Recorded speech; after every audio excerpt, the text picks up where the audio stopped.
Isso tem cálculo. Oi? Eu que cheguei um pouquinho atrasado aqui agora. Você falou que tem avaliação hoje, parcial? Tem. Vai. A gente vai ter a aula e depois a avaliação. Avaliação que é esse parcial, que será a prova mesmo semana que vem, né? Prova semana que vem. Tá? Entre quinta e sexta-feira eu vou subir no AVA as provas.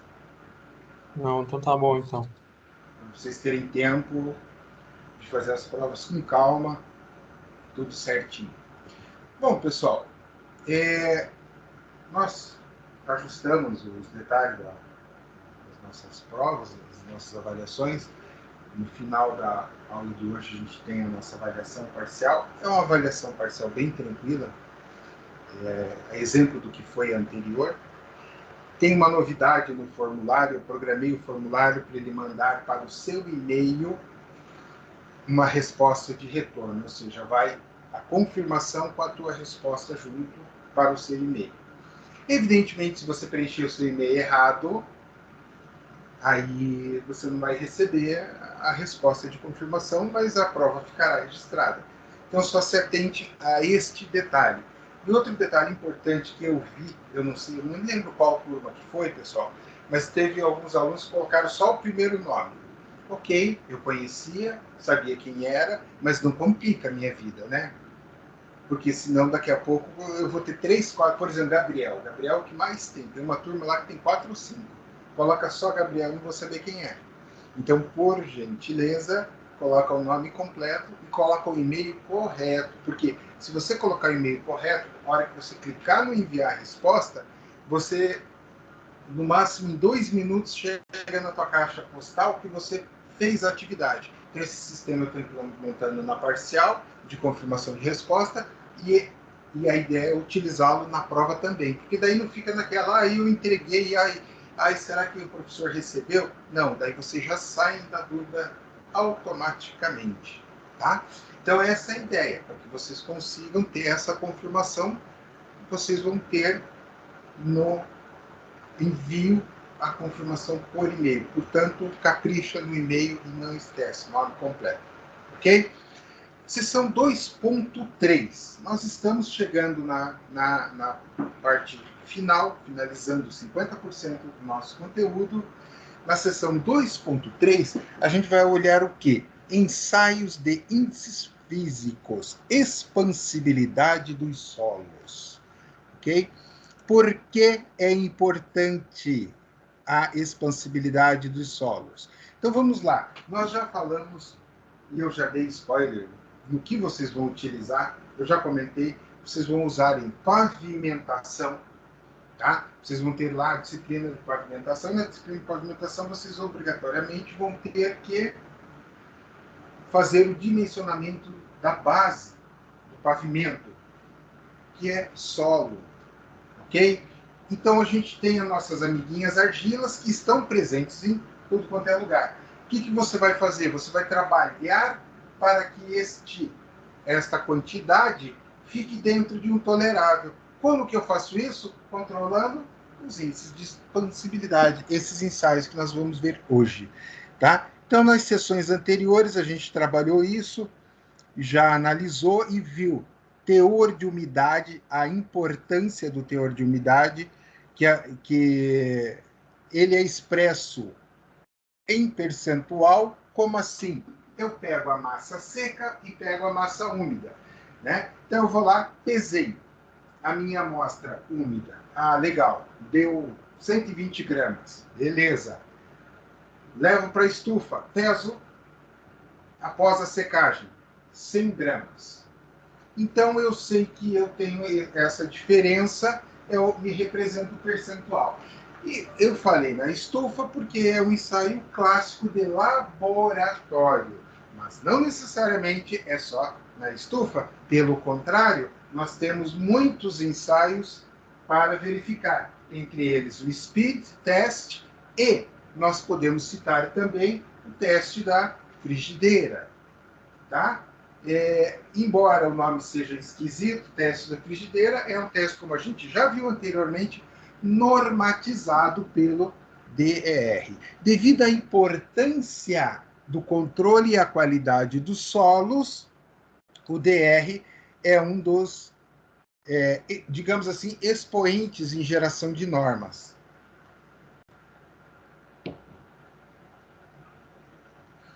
Então, o que acontece? Aqui está a fórmula para verificar a amostra seca.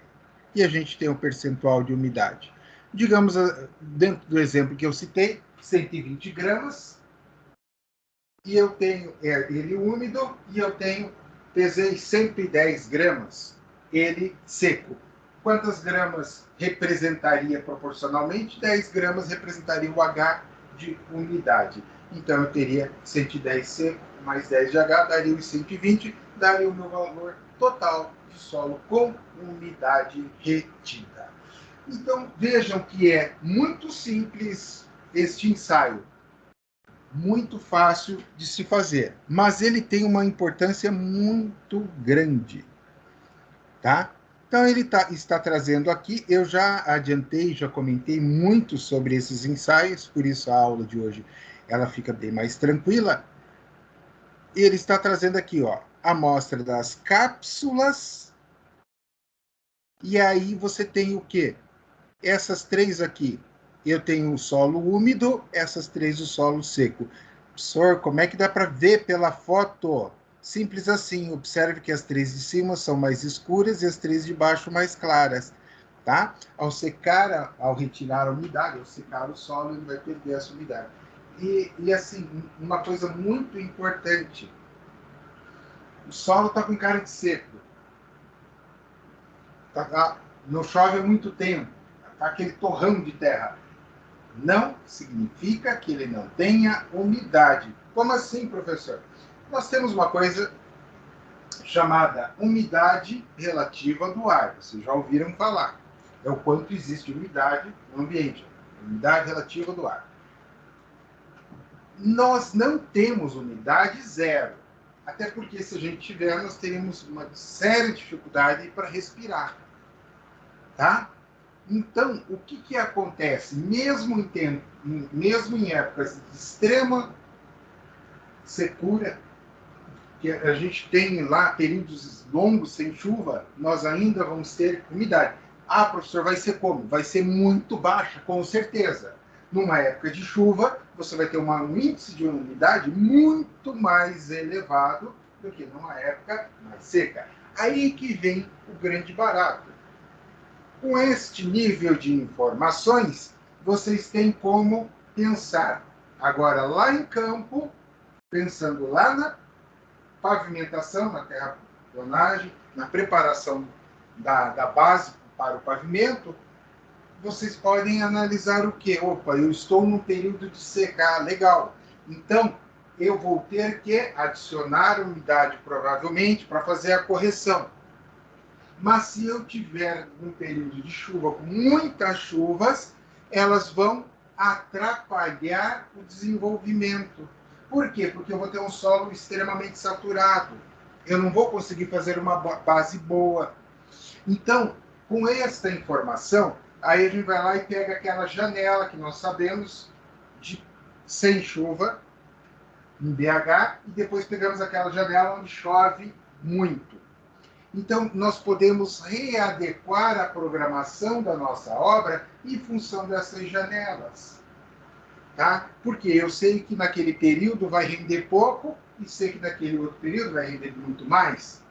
Então, são todos detalhes que vão fazer parte de um gerenciamento como um todo para ir a campo e executar as tarefas. Tá? Não envolve, ou seja, quando você pega um gerenciamento de uma obra, e isso se aplica também, evidentemente, para concretagem, etc. Então, quando você pega um gerenciamento de uma obra, ele engloba tudo. O conceito, ele se expande. Como assim? Você vai ter que analisar muitas variáveis e uma delas é o clima. Tá? Então, Você está falando sobre clima. Eu trabalho eu sou técnica de planejamento, trabalho com planejamento de obra. E uma das questões que dá muito problema nos meus cronogramas são as contemplações de tempo de chuva, que é igual o que vai acontecer agora, né? A gente já devia estar num período que seria um pouco mais chuvoso e não está chovendo. E eu estou tendo que fazer toda a contemplação a partir de outubro. E é realmente abrir o clima-tempo e ver quais as possibilidades de chuva para eu ter latência no meu cronograma, né? Ok, mas você também pode fazer uma outra coisa que não sei se você faz, se você não faz, eu recomendo. Quando eu trabalho com esse tipo de planejamento, eu utilizo os dados do INPE, onde você tem os historiogramas das chuvas dos últimos 50 anos na base de dados. Não, eu nunca usei o INPE, não. Vou até anotar isso aqui. Tá? Porque a base é livre, você pode acessar, qualquer um pode acessar, e já vai ter todo o historiograma. Aí você pode fazer o quê? Para uma análise extrapolada da situação atual, você pode pegar anos de referência que choveram bem pouco, que tiveram um comportamento climático similar ao que a gente está tendo. Tá? Bacana, então, vou dar uma pesquisada. E isso vai fazer com que você consiga fazer a readequação do seu cronograma. Sim. Porque aí você consegue prever esses dias com chuva e sem chuva mais tranquilamente. Qual que é a base? Base, qual que é? INPE. O INPE. INPE. Instituto Nacional de Pesquisas Espaciais. Obrigado. Tá? Quer ver? A gente está fazendo um muro, que foi até aquele que eu mandei a concretagem, que a gente teve na semana passada. Então, assim, eu tô tendo que realmente, eu tô readequando tudo para eu não cair no período de chuva, porque eu sei que eu não vou. Se eu caio no período de chuva fazendo, né, o muro, que a gente dividiu ele em lances, eu não vou conseguir terminar. INPE, você digita lá, INPE, dados meteorológicos, ele vai te trazer. Aí ele traz não só a previsão, mas ele vai trazer os historiogramas, os dados. Tudo que você precisar está aqui. Aí você tem tudo sobre a base de dados. É bem interessante, porque aí você usa as curvas para projetar pelos historiogramas dos últimos 50 anos, você tem como fazer uma adequação do período. Né? Porque o que acontece? Nós vamos ter, eventualmente, um atraso dessa chuva, mas há de se observar em relação a o que foi o comportamento em relação a anos anteriores. E eu não sei agora em qual fenômeno que a gente está. Laninha é El Niño. Uma dessas duas crianças mexicanas aí, essas ticas, quando vem é só para fazer coisa errada. Bagunça todo o clima. Então tem que ver qual deles, porque, por exemplo, a gente pode ter esse começo, esse final de ano seco e começar o ano com chuvas acima das médias. Então vale a pena dar uma olhada para fazer teu planejamento. Voltando, então vocês viram que a umidade, como é que a gente pode trabalhar, o que ela influencia, nós analisamos o solo, falando somente do solo em si, mas nós já estudamos os grupos de solos que contêm, por exemplo, partes orgânicas. Solos orgânicos, turfas, são solos bastante ruins de se trabalhar, e solos com alto percentual de umidade. Tá? Então a gente tem que dar uma boa olhadinha. E aí o que acontece? Esse é um problema que a gente pode ter. Quando você leva para a estufa, pode ocorrer a calcinação a partir de 70 graus, e isso vai alterar totalmente o teu ensaio. Então você, em função da presença dessas dessas matérias orgânicas, tá? Então, para você não alterar valores, você vai trabalhar com a temperatura de 60 a 65 graus. E aí, quando isso ocorrer, é uma excepcionalidade, a regra, tá?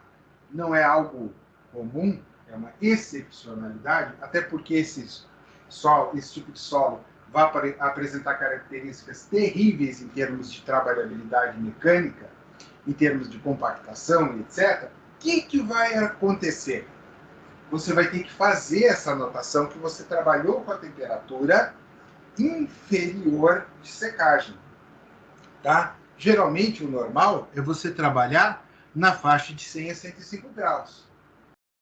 Aí você está trabalhando numa faixa mais baixa em função desse material orgânico. Isso é muito particular, tá, pessoal? Não é a regra. A regra é você trabalhar de 100 a 105 graus e o solo sem tanta presença de matéria orgânica nele, tá? Então, o problema é, subiu além a temperatura, passou de 70 graus, ela vai calcinar. Então, o que vai acontecer? Você perde a proporcionalidade de solo. Então, isso é algo muito específico, mas vale a pena ser comentado se eventualmente você chegar numa situação dessa.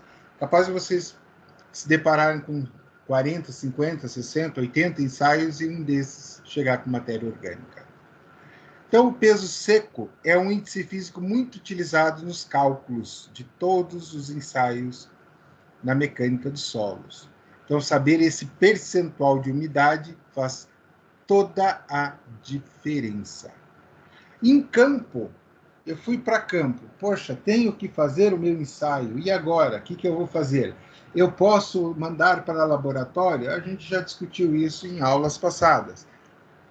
Aí, a frigideira, método da frigideira de acordo com a norma do DR. Tá? Então, evidentemente que é um ensaio mais grosseiro, até porque você tem toda a contaminação da umidade do ar. Então, não é um ensaio de precisão, mas é aquela história, eu estou fazendo a compactação, preparando ali todo o maquinário na pista, e eu tenho que saber qual a umidade daquela base para ver se eu vou precisar colocar água, se eu vou precisar esperar secar mais. O que eu faço da vida? Mando para o laboratório até chegar o resultado 24 horas depois, por mais rápido que seja o laboratório, 24 horas de estufa, já mudou completamente a característica daquele material. Então, por isso é que se utiliza esse teste da frigideira. Embora seja um teste bem grosseiro, ele dá uma noção. Evidentemente, o erro que ele vai dar, se você pegar uma amostra daquele solo e pesar, como é que é feito frigideira e estufa? Da mesma forma. Eu peso o solo úmido, a minha amostra inicial, no nosso exemplo numérico, 120 gramas, seja para frigideira, seja para estufa. Levo a amostra para a estufa, 24 horas depois eu tenho 110 gramas. Opa, 10 gramas ficaria aquele referencial em função da umidade, não é 10 gramas de umidade, tá? Mas é aquele referencial que vai me dar o percentual. Na frigideira, provavelmente a gente pode ter esse percentual totalmente alterado, tá? Mas ao invés de ser 110 gramas de material seco, eu posso ter 105 gramas, 100 gramas, 104. Mas veja, esta variação é pequena, embora exista, é pequena, o que me permite colocar as máquinas para trabalhar. Tá? Então, há necessidade desta, digamos assim, capacidade de decisão.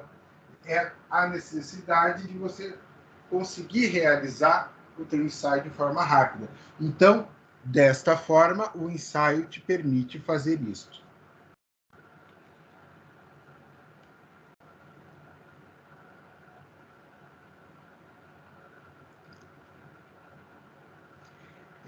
Ele cita também, pessoal, o método de usando o expedito usando álcool etílico, tá?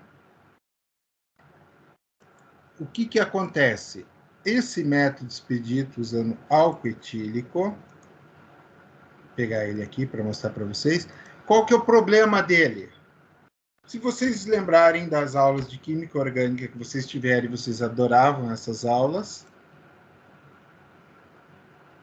né? Eu sei que vocês, assim, nossa, professor, eu adorava essa aula, nossa, minha vida era outra quando eu tinha essa aula. Então, pegando aqui esse método expedito, opa,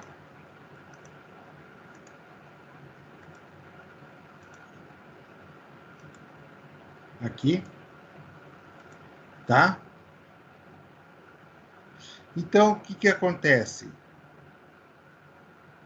que ele está trazendo, ó. Ensaio de solo, método 7347, esse é o método expedito. Então, o que acontece em termos de análise?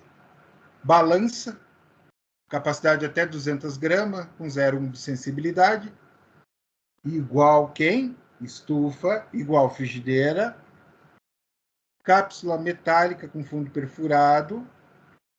Opa, figurinha anexo, vamos olhar aqui. A figurinha, cápsula metálica com fundo perfurado, tá? Ó, a cápsula.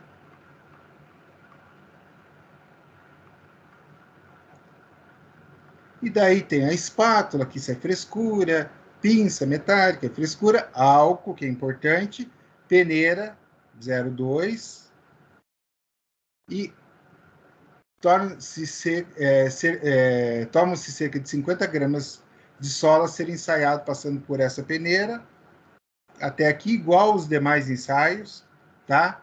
Pesa a cápsula, deposita a cápsula, despeja a quantidade de álcool na amostra, e inflamando a seguir o álcool.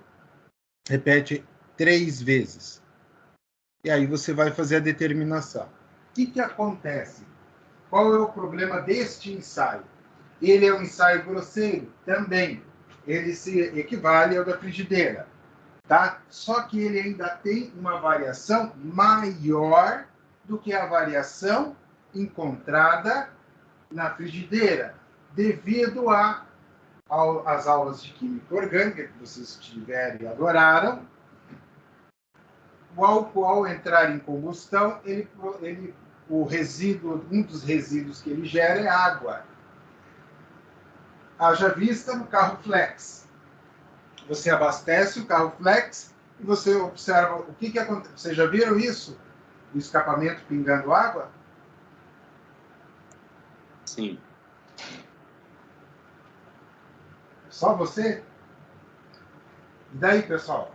Eu já vi também. Eu já vi também. Já vi, pessoal. Então, ou seja, o álcool vira água. Ao virar água, ele contamina esse ensaio, tá?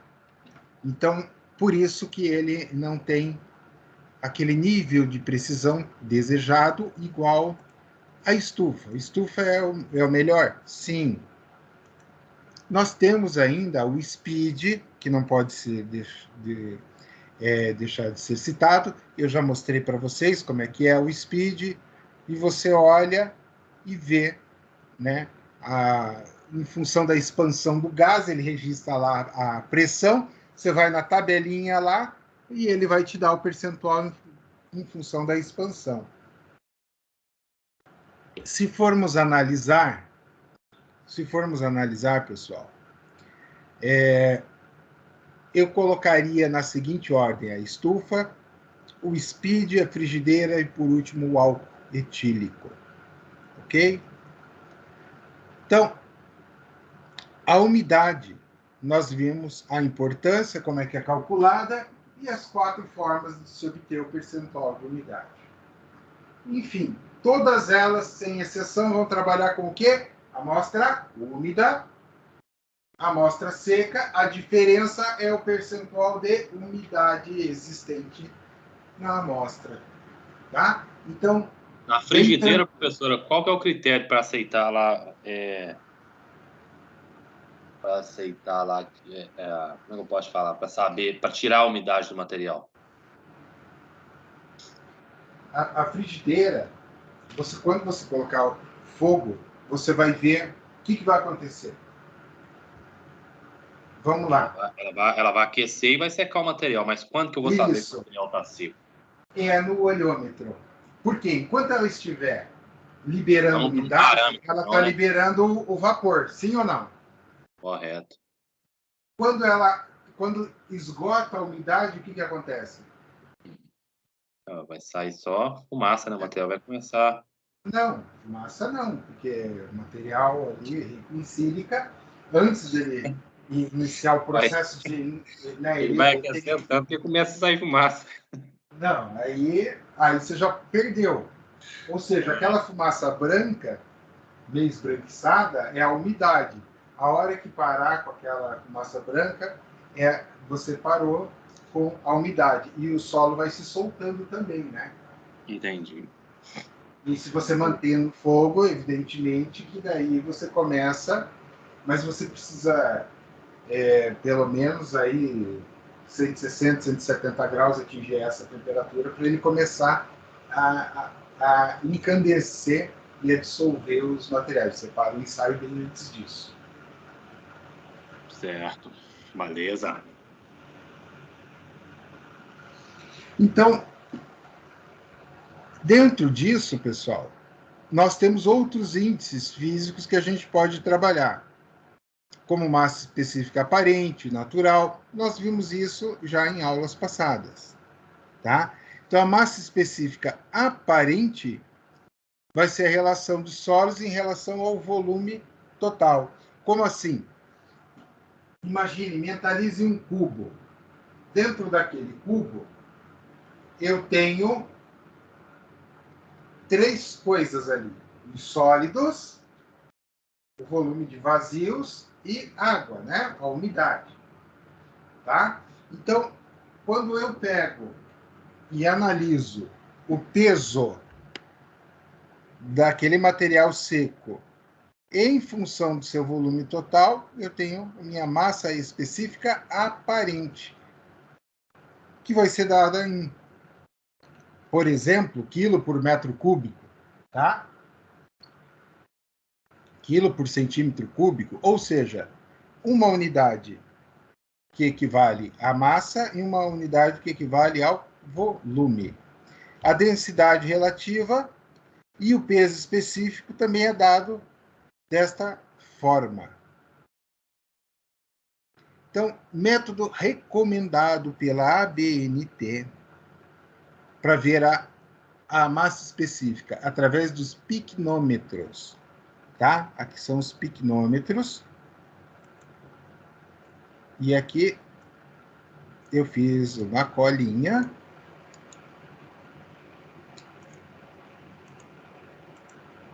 É sério isso? Cadê minha colinha? Perdi minha colinha, pessoal. Mas era só um atalho que eu coloquei. Aqui. Achei a colinha.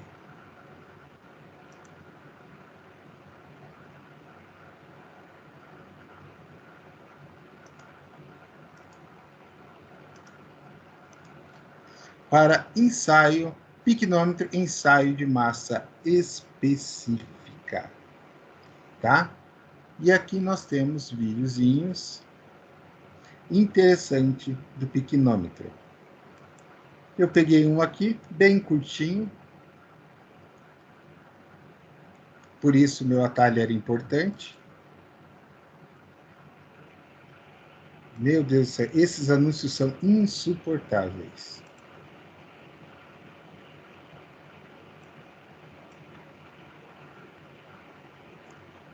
Então, o Zé está falando do ensaio, vamos ajudar o Zé. Ele está falando muito, fazendo pouca coisa. Agora ele pegou a amostra. Ó. Ele pegou a amostra.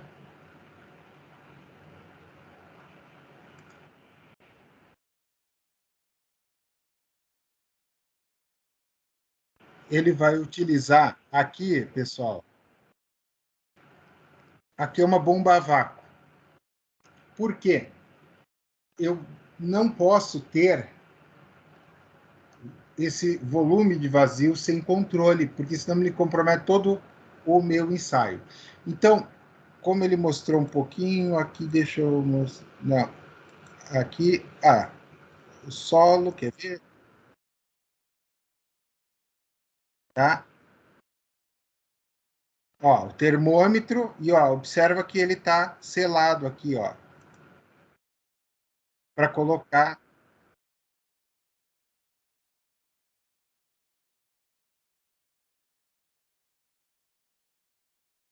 Ó, essa, calma lá, essa balança, repare que ela tem esse visor de vidro. Qual é o objetivo? Você tem balanças de alta precisão. Por exemplo, quando eu trabalho com grafeno, ela é de. A balança que eu trabalho é com 5 dígitos depois da vírgula.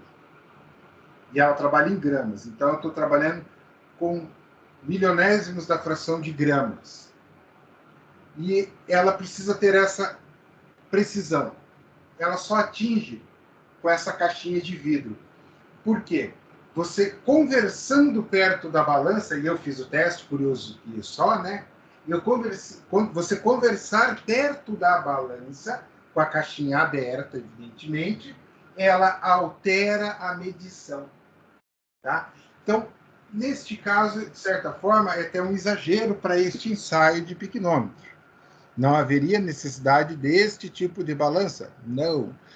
Não tem, de altíssima precisão. Mas eles quiseram fazer nessa beleza. Não está errado.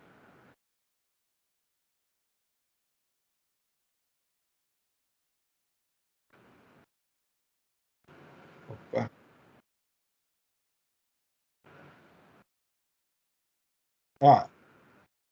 Ó, olha só. Água sendo colocada, mas é água desairada.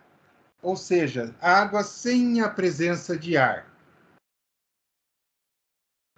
Quando vocês vão para o laboratório de hidrologia, observe que as mangueiras elas têm microbolhas, pequenas bolinhas de ar. Essas microbolhas, essas pequenas bolhas de ar, afetam o resultado do teste. Olha só, retira o ar totalmente da amostra, porque ainda mesmo a água sendo desairada pode ficar uma ou outra bolinha.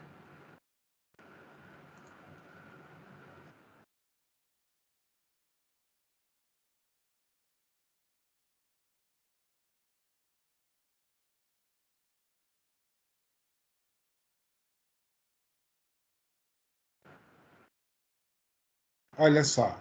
Então, o que eles fizeram? Levou para a bomba a vácuo, retirou todo o ar, beleza, colocou água. Nesse processo de colocar água, você tem que colocar água lentamente pela parede. Por quê? Se formar bolhas, tchau, ensaio do piquenômetro. Então, é sem bolhas e nem nada. Vocês viram que ele colocou com violência ali a tampinha. A ideia é o quê? É expulsar qualquer bolinha de ar que tenha ficado.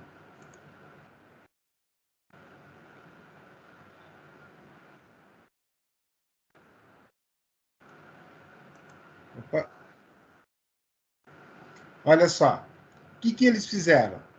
Pesaram a amostra seca, colocaram a amostra no frasco do piquenômetro, retiraram todo o ar, não deixaram nada de ar, ficou somente solo e água.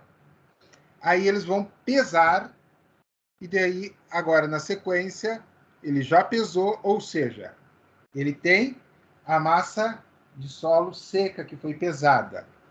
Aí ele colocou a água, supersaturou, eliminou qualquer possibilidade de vazios ali no frasco, quando ele eliminou as bolhas.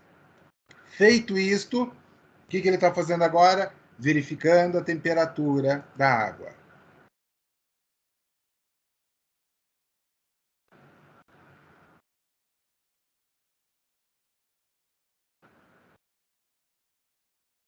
olha só.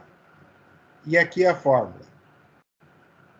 Massa de solo seco, massa do piquenômetro mais água, massa de solo mais massa de solo seco, menos massa do piquenômetro mais água mais solo seco, vezes a densidade da água, que é 1. Aí você obtém. Né? Então, o que acontece? Moral da história. Eu tenho quem na jogada para determinar pelo piquenômetro? Eu tenho o solo, mas ele tem umidade, eu não sei quanto. Então, beleza, eu peso esse solo seco. Seco teoricamente, né? Com aquele percentual de umidade que ele tem. Aí eu faço o quê? Eu pesei o piquenômetro, eu sei a massa do piquenômetro. Da água a gente já sabe, né? E aí eu vou lá e faço o quê? Peso. Massa de solo seco. Beleza. Parte de baixo. Piquenômetro mais água, ou seja, o piquenômetro cheio de água e sem vazio, sem bolhas. Então eu sei também. Piquenômetro mais água mais solo. Beleza. Eu consigo determinar a densidade. Ok? Então, é um ensaio para a determinação da densidade. Olhando assim, ele parece ser complexo. Ele parece ser complexo e tal, mas na verdade vocês viram, é bem simples. Aqui ele mostra, mas aqui evidentemente ele está fora da realidade, né? Aqui a massa já está com o solo, ou seja, já foi pesada a massa do solo, foi colocada no piquenômetro e já foi pesado também piquenômetro mais água, totalmente com água. Aí você sabe pela diferença quanto é que deu. E aqui diz, uma grande dificuldade na execução do ensaio pelo método piquenômetro é a influência da presença de bolhas de ar nos torrões de solo, aderentes aos grãos ou na água. Tá? Então, por isso, todo cuidado para evitar. Porque se você tiver água, tchau ensaio. Estes ensaios, pessoal, geralmente são feitos de que forma? Você faz ele com repetição. 2, 3, 4, 5 vezes. E aí você vai tendo uma precisão pela média aritmética. Calcula o desvio padrão e você tem como chegar num valor mais exato, trabalhando matematicamente com a soma da repetição dos ensaios. Não é uma coisa difícil fazer um ensaio, ele só exige um cuidado bastante grande para que não ocorra a contaminação da amostra com bolhas de ar. Como ele falou ali nesse aviso, presente no torrão. Pessoal, menos no torrão e mais no processo. Nós estamos trabalhando com uma amostra muito pequena. Então, essa amostra, o que você vai fazer? Você não vai pegar com fragmentos de torrão a amostra. Se tiver, você vai quebrar esses fragmentos. Para evitar justamente esses vazios na amostra que vão gerar bolhas. Tá? Mas o problema é, a hora que você vai colocar água, como ele falou ali, água desairada. Ok. Como é que eu obtenho água desairada? Você coloca a água no recipiente, deixa ele descansar. Evidentemente, as bolhas vão sair e você vai ficar sem bolhas. Ok? Levando para a câmara a vácuo, ela também vai retirar todas essas bolhas. Mas o problema é, quando você completa ele pela segunda vez, aí você pode ter a presença de bolhas. Então, o ideal é você fazer o quê? Levar ele para a câmara de vácuo o mais cheio possível. O mais cheio possível. Por quê? Para que você não tenha que completar muito, para você evitar ao máximo criar bolhas, para não comprometer o ensaio. Mas é basicamente isso. Não é nada complicado para se analisar, para fazer o piquenômetro. E aqui, ele traz a fórmula do piquenômetro. Eu achei aquela fórmula do vídeo mais bonitinha, por isso que eu fiz até o linkzinho para mostrar a fórmula pelo vídeo para vocês. E aqui ele dá uma dica muito importante: retirar as bolhas da água, né? Evitar o solo com torrões.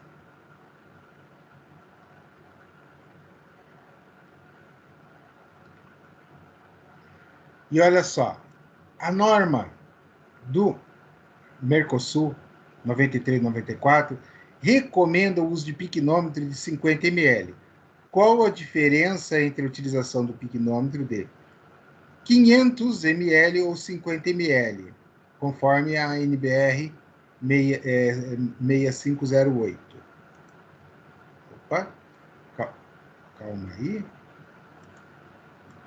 Tá difícil.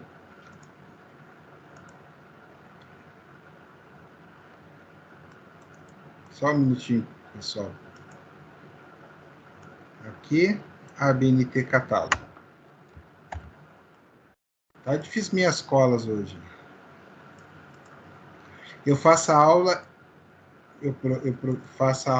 preparo toda a aula antes de começar o semestre, daí faço as pesquisas e tudo mais, para trazer coisas legais para complementar. E aí o que eu queria mostrar para vocês é isso aqui, ó. Que ele traz, ele fala aqui, né? Da 6508, beleza. Aí, se você for no catálogo da ABNT, olha aqui, ó, ABNT catálogo, o que está dizendo? Cancelada. Ok? Então, essa norma foi cancelada e foi substituída por outra norma. Então, ou seja, por isso que eu mostrei para vocês um ensaio com o piquinômetro de 50 e não de 500, porque o de 500 a norma morreu. Ó, essa aqui, ó, 500, tá? Então, essa norma morreu. Então, nós usamos só o de 50 hoje, tá? Por isso que aquele que eu mostrei lá, daquele tamanho, é o de 50 e não de 500. Então, a prática diz que os ensaios com piquinômetro de 50 fornecem resultados mais precisos quando ensaiamos amostras arenosas ou siltosas, e menos quando são argilosas. Ok? Então, devido à baixa precisão de 500, previsto naquela norma, foi retirada aquela norma do catálogo, inclusive. Então, não existe mais, de 50 ou 500, não existe mais essa polêmica. Qual deles devemos usar? Não existe mais isso. Nós usamos somente o de 50, porque a outra norma foi cancelada. Então, na apostila traz essa curiosidade, tá? Qual delas deveria ser usada e tal. Mas, na verdade, ela foi cancelada em 2014 e a apostila foi feita depois. Então, na verdade, ele quis trazer mais ou menos para mostrar que, se eventualmente vocês pegarem um ensaio de laboratório com piquinômetro de 500 ml, ele já está em desuso, fora da norma, se usa a norma com um ensaio de 50 ml. Qual a diferença? Somente o tamanho do piquinômetro, só. O procedimento e a forma, o método é o mesmo. Só que o de 50, como ele é mais preciso, foi eliminado de 500, inclusive com a norma cancelada. Certo? Até aqui, pessoal, é teoria, coisas que a gente já viu. O piquinômetro a gente não tinha visto, por isso que eu falei um pouco mais dele, trouxe mais exemplos. Mas até aqui, como é que estamos?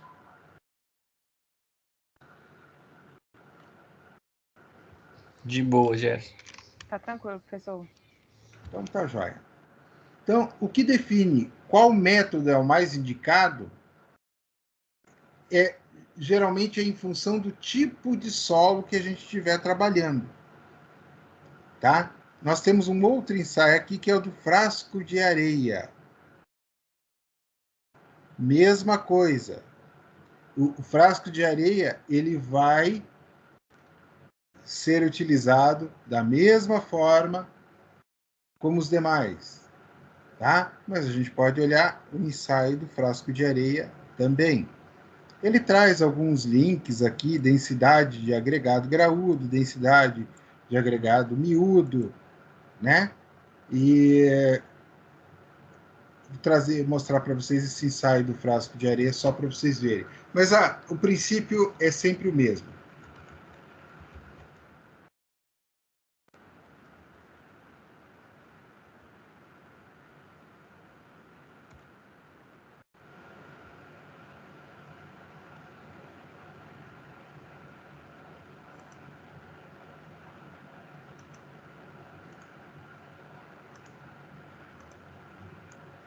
Então, olha só.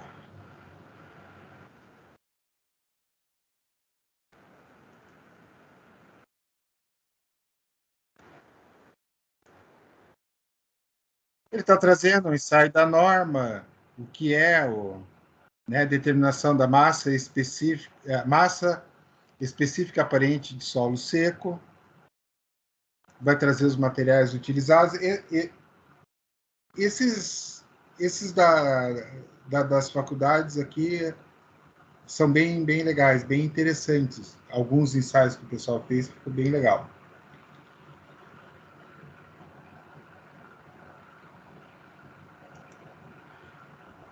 As peneiras, bandejas, e aqui é o frasco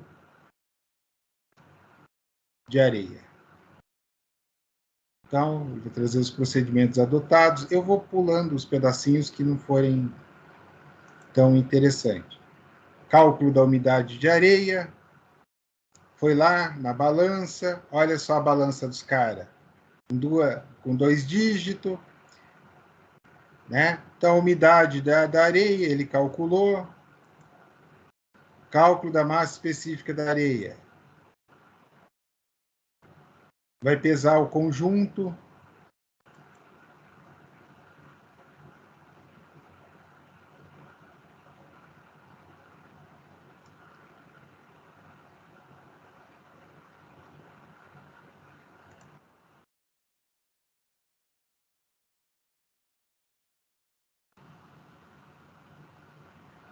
Vai pegar a segunda massa. Opa, aqui, ó. Massa da areia, M1 menos M2. M3 deu 521. Vou pegar M4.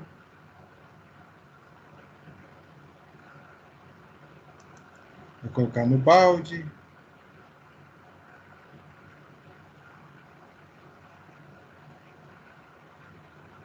Daí aqui ele tem a massa da areia, o quanto ele preencheu, massa da areia seca, massa específica da areia seca.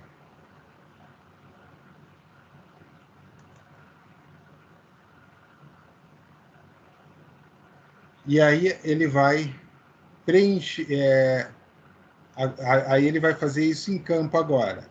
Ele vai lá perfurar, abrir furos de 15 centímetros, com profundidade de 30 por 30, e recolher todo o material. Ó.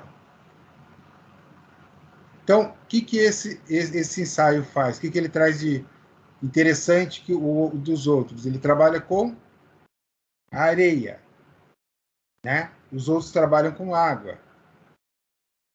Então, subentende-se o quê? Peneira 4. Nós estamos trabalhando com um solo com a granulometria maior. E aqui ele diz, pode...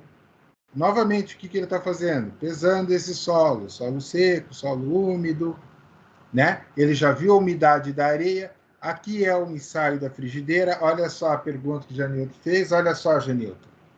Ó, vai mexendo, tal, vai vendo, até evaporar totalmente a água, ou seja, parou aquela fumaça, acabou a água. Vai lá e pesa, ele tem a umidade da areia, do solo seco.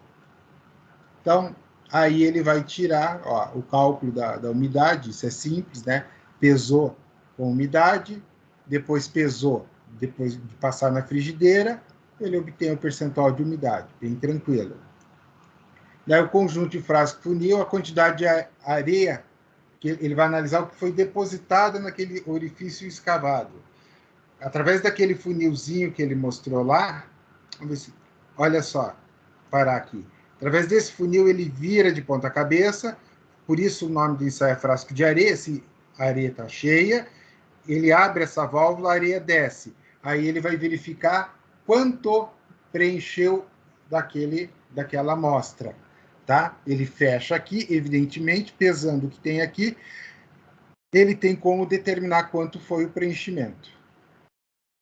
Olha só, agora ele vai mostrar em campo como é que faz. Ó. Opa, deixa eu colocar aqui no começo. Olha só, olha lá o que eu acabei de falar. Ó. Ele coloca, aí ele vai na válvula, abriu a válvula, para fazer o preenchimento daquele buraquinho que ele fez ali. Essa bandeja é padronizada, o funil é tudo padronizado, então já sabe todas as características, todos os dados do conjunto. Olha só, ele tirou. Só que o que ele não mostrou aqui, esse nó cego, deixa eu voltar aqui, ele vai tirar, parou. Ele tem que passar o quê? Uma régua sobre esse material que sobrou. Ele passa uma régua e aí jogando para as bordas aqui. E este resto que sobrou, imagine que eu estou traçando uma linha reta aqui, ó, tá? Uma superfície. Então, este resto que sobrou acima desta linha, tá? Esse material residual vem para cá e é depositado aqui. O que acontece? Este material depositado aqui retorna para o frasco, senão dá diferença no ensaio.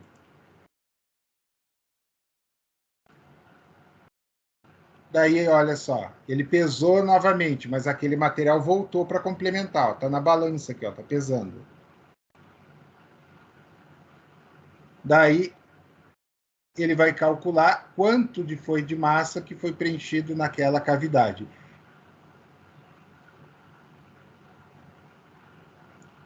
Daí, ele tem como determinar essa massa específica ali do solo natural.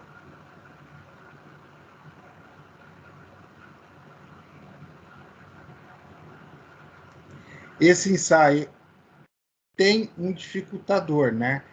Novamente vai determinar a densidade, ok, sem problema. Qual que é o problema desse ensaio? Pode dar variação no manuseio do frasco. Tá? Esse frasco de areia aqui, ó, o registro, o funil, a bandeja, como ele está mostrando aqui, volume escavado, ok, tudo bonito. Mas pode dar variação no volume. Se der variação no volume, complicou, pessoal, porque você tem variação no resultado, evidentemente.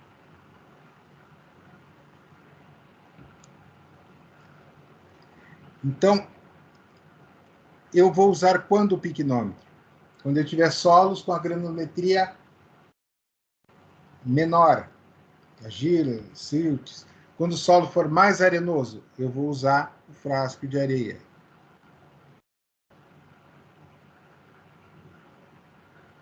Então, alguns desses ensaios, como ele fala aqui, é feita sobre a prospecção do subsolo das camadas, para fazer essa avaliação.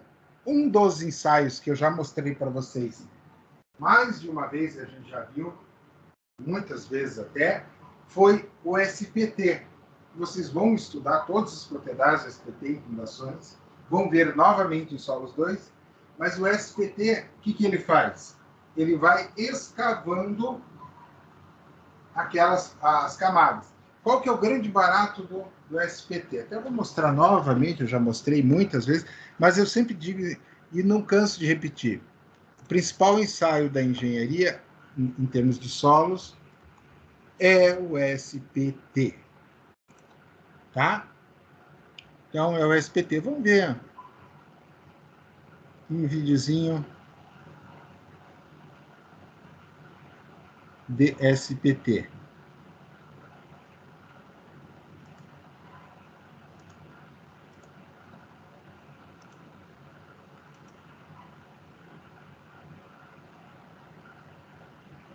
Então, olha só, tá aqui o cavalete montado, o peso.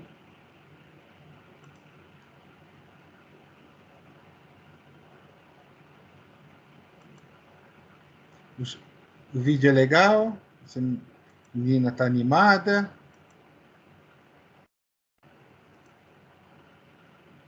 Mas vamos ao que interessa. Está mostrando o cavalete. Aqui, ó. Coisa chata isso. Olha só. Então, a massa padronizada, 65 quilos. O operador puxa a corda e solta. Bate, crava o amostrador. Este é o amostrador. Repara, ele retira a camada bem certinha. Tá? Bem certinha a camada de solo. Então, ele vai retirando.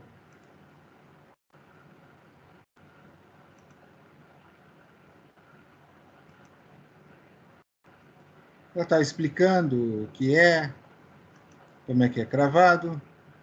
Aqui, localização, conforme a norma. Então, conforme a norma, isso aqui vocês vão aprender mais para frente em detalhes, tá? Mas, resumindo, pessoal, como é que funciona? Metragem do terreno, tá? O primeiro caso de 2 furos é pouco utilizado. Geralmente, a gente trabalha, mesmo para terreno pequeno, é recomendável que você trabalhe com 3 furos.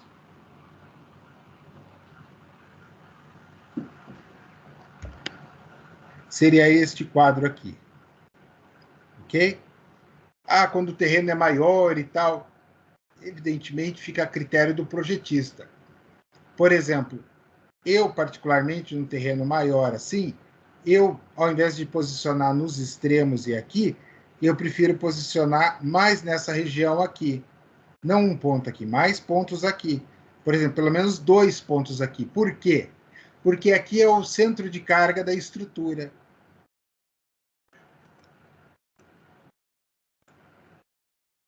Então, aqui está mostrando esse trado com concha é feito porque você não faz o ensaio na camada superficial do terreno, tá? Porque é uma camada comprometida pela vegetação, raízes, etc.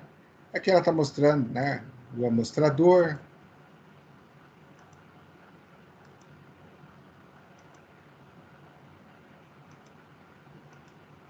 Como é que você vai fazer a escavação. E aqui que é o que nos interessa. Aqui ela está mostrando o ensaio, como é que ele foi realizado. Ó.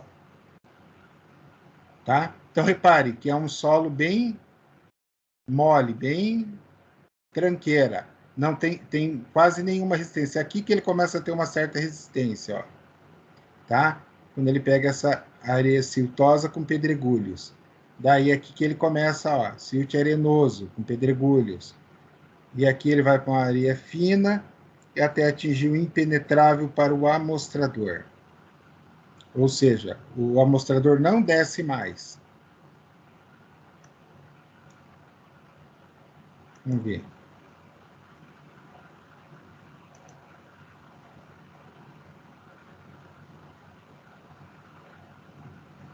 Nível de água aqui marcando também.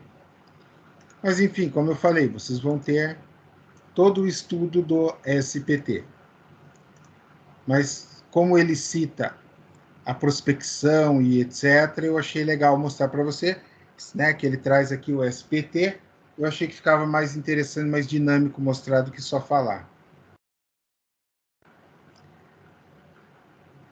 Ó, de uma forma geral, os projetos de engenharia costumam desprezar a camada superficial composta de materiais orgânicos. Então, na verdade, pessoal, todos os ensaios eliminam uma camada de, no mínimo, 50 centímetros. Tá? Por quê? Porque essa é uma camada comprometida, que não serve para análise do solo e ela só compromete os resultados. É uma camada mais com argila, ali, material orgânico. Quer ver? Dá para a gente olhar um corte de barranco.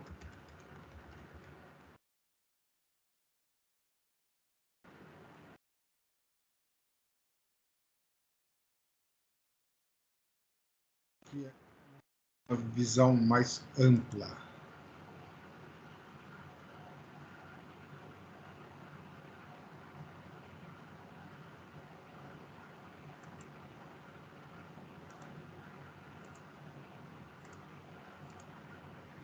Aqui, ó, essa camada inicial. Mas vamos pegar uma foto que mostre melhor.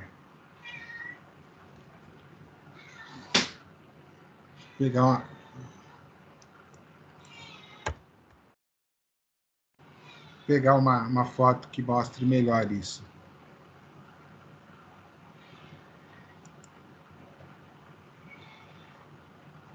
Olha só. Aqui a gente tem a camada de vegetação, ó.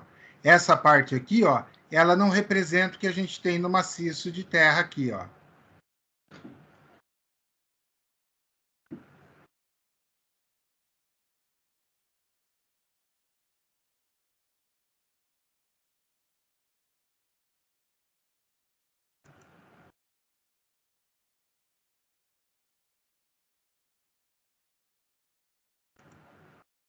Essa aqui é a foto que mais se aproxima. Ó, essa aqui, ó. Ó, repare, toda essa camada aqui, ó, superficial, é uma camada da qual ela estragaria completamente a informação do ensaio. Por isso que ela é descartada, essa parte inicial da vegetação. Então, isso é em todos os ensaios, tá? Todos os ensaios prevê isso. A eliminação dessa camada inicial para a determinação das propriedades do solo. Na apostila ele diz a maioria, não é a maioria, todos. A camada de vegetação ela vai comprometer.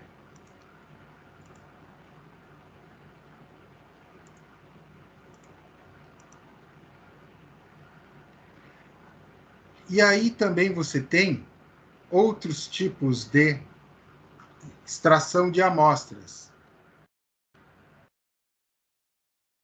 Por exemplo, neste caso aqui, eles estão fazendo a escavação da amostra, ó. Repare, são 3 amostras indeformadas, tá? Então, como assim? Aí mudou de figura. Aí são cenas dos próximos capítulos. Nós não estamos mais pensando em densidade, em umidade, e sim a gente está pensando em algo mais complexo. A gente está pensando na resistência do solo, ok? No quanto ele se deforma, na sua deformação, ou seja, ensaio triaxial. Tá? Vocês fizeram resistência dos materiais, vocês viram lá, na resistência dos materiais, os ensaios triaxiais. Então, o objetivo é analisar os ensaios triaxiais, fazer um ensaio triaxial com essa amostra indeformada. Então, nós estudaremos ela em detalhes, mas aqui é só um exemplo de extração de amostra. Tá? Aqui ele preenchendo um cilindro, ok? Aqui ele retirando, aqui é diferente, aqui ele está retirando a amostra de solo de forma indeformada, para levar para o laboratório e submeter um ensaio triaxial. Então, pessoal, na verdade, a aula de hoje, o conteúdo seria esse. Dúvidas? Não, Jéssica. Professor, por enquanto não, mas eu cheguei um pouco atrasada, porque eu ainda não estava em casa, eu vou rever o início da aula quando você postar, tá? Ah, não, tranquilo.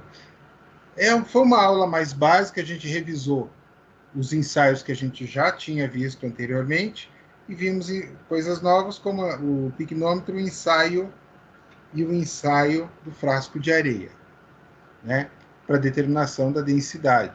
Mas não é uma aula muito, como eu posso dizer assim, não é uma aula muito difícil, complexa. Assim, na minha opinião, uma aula bem mais tranquila do que as demais, em termos assim, das aulas que a gente tem de solos. Na próxima unidade, a gente vai ver compactação e água do solo, tá? Então, aqui a gente vai ter o ensaio Proctor, toda a preparação nessas duas aulas iniciais para chegar no Proctor, que é um ensaio extremamente importante em relação à compactação do solo. E depois a gente trabalha o estudo da água, a influência da água, o fluxo da água no solo, que é uma preparação para a unidade 1 de solos 2. Bom, pessoal, então seria isto. Eu vou aqui abrir agora a nossa prova, né? Na verdade, parcial, né? Para mostrar para vocês o que é o objetivo da nossa parcial. Ela está disponível no AVA. Professor, sua tela não está aparecendo, não. Agora tá. Agora tá. Então, olha só. Então, antes de fazer isso, eu vou fazer o seguinte. Eu vou gerar o link. É o mesmo link que já está no AVA, mas eu vou vir aqui no chat. Manda no grupo do WhatsApp, professor. Postar aqui para vocês. Vou mandar no grupo também. Então, eu vou sair daqui para mandar no grupo lá para vocês. Professor, tá na unidade 1? Unidade 1, aula 1. O link eu acabei de postar aí na mensagem. E vou postar no grupo também. Tá. Acabei de ver. Postei para vocês aí no grupo de WhatsApp também. Agora vamos voltar ao formulário. Aqui. Compare as metodologias de classificação de solos, SUCS e a HBR, ou ASHO. Cite as diferenças e os pontos em comum entre as mesmas. Então, assim, são duas metodologias que fazem classificação do solo que nós vimos na aula passada. Ponto. A aula já está. Essa aula gravada está disponibilizada para vocês no AVA. Né? Então, o que acontece nessa classificação? É pegar lá na apostila, são duas tabelinhas. Vocês observaram que vocês têm duas tabelas. Uma que traz tudo sobre uma metodologia e traz a outra. Analise os tipos de solos, analise como é que é a consideração para solo fino, solo, né? Solo mais graúdo, a questão dos percentuais. Olha, ela considera fino a partir de tal percentual, essa outra considera a partir de tal percentual. Enfim, comparem e analisem as duas metodologias. Esta é a atividade parcial de vocês.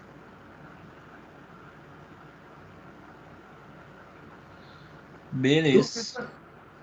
Dúvidas? Beleza, professor. Não.